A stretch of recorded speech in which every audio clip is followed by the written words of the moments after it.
Hello, friends. This is Sundareshan, your compliance guru. In the last few videos, we have been discussing about the exits for a director. The first one which we saw was disqualification, which is when a director fails to perform obligations, the director will be disqualified.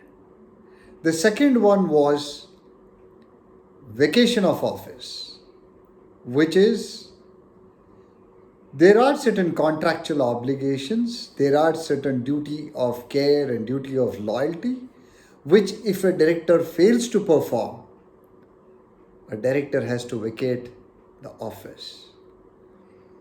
Well, on their own, can they exit?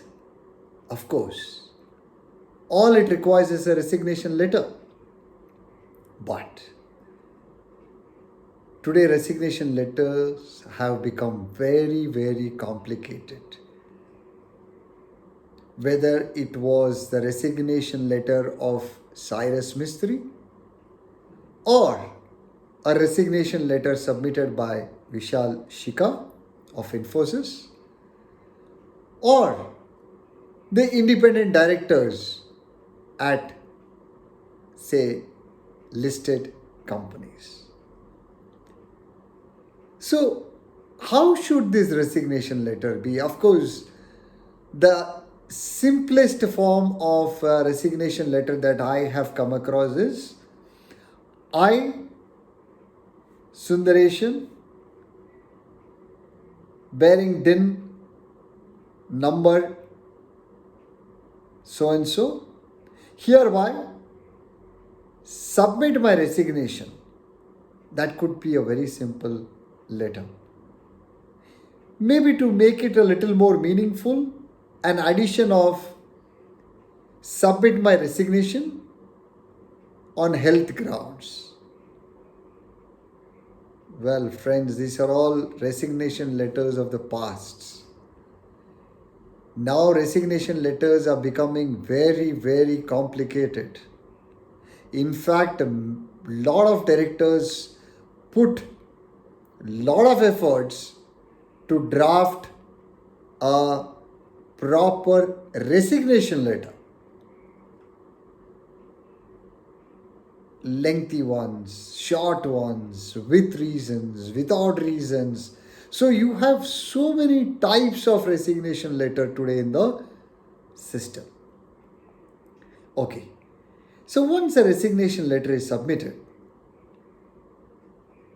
to the board of directors, generally any board member, it is advisable to address the resignation letter to the chairman of the company. Option number 2, to the board of directors of the company. And then do what? Now, the most important thing in law is a resignation letter has to be in writing and has to be submitted to the company. Submitted to the company would mean an acknowledgement for having received the resignation letter. Acknowledgement from whom? Is it the chairman? Or is it any of the directors? Or it would be good enough if you get it from the company secretary. Or leave the resignation at the security and go. Look at the complications around a resignation of a director.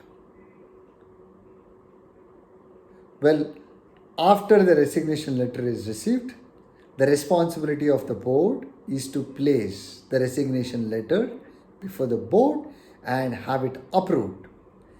After the approval, there are certain formalities like filing of forms by the company, and that may close the resignation issue. But in the resignation letter, have you wondered the complications that go in and out pertaining to dates? One is the date of the resignation letter. The other issue is the date of submission of the letter. Next is the date of receipt of this letter. Next is the date on which the board takes the resignation on record. Oh my God. Now, if there are multiple complications on the types of letter, you have multiple complication on what the date of the resignation letter is. Now, why is there so much of deliberation on a simple resignation letter? Friends, please understand. Your liability as a director in the board of directors will cease from a particular date.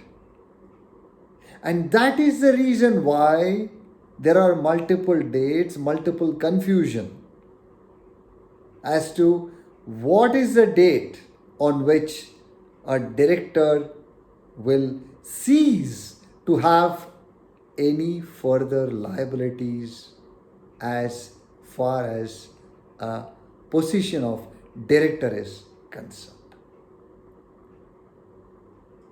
So if all is well, it ends well. If there are complications, so be it. You need to be good enough to face this complication, rise, fight, ensure that things are taken up properly in a board process as far as your resignation is concerned. Thanks for your feedback, for your comments. Keep writing. Stay compliant. Stay safe. I'll see you soon.